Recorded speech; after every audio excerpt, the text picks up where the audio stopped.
Mr. Men Halloween Party. Mr. Happy had decided to have a fancy dress Halloween party, a trick-or-treat party. He spent a whole day decorating his house. He hung bats and spiders from the ceiling and cobwebs from lanterns. There were creepy crawlies on the walls and a witch in the fireplace.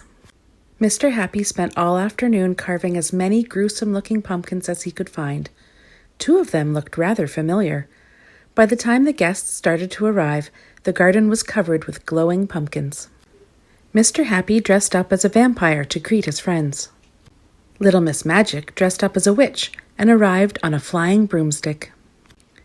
Mr. Bump looked like he had dressed up as a mummy, but actually he had just had a lot more bumps that day than usual.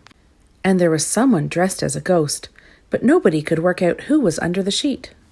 Mr. Happy had laid a whole table of treats for everyone and a black cauldron full of fizzy drink. There was green jelly slime, strawberry jam blood sandwiches, meringue ghosts, and gingerbread skulls.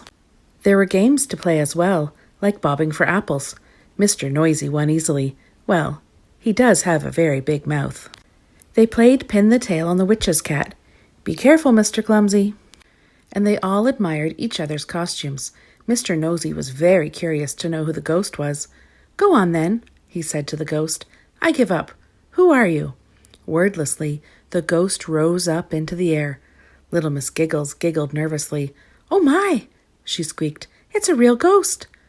Don't be silly, snorted Mr. Uppity. There's no such thing. The ghost laughed an eerie, hollow laugh and rattled its chains. Everyone looked scared. But not as scared as when they saw the ghost walk through the wall. There was just the sheet left. There was no one there. Mr. Brave screamed a high-pitched scream.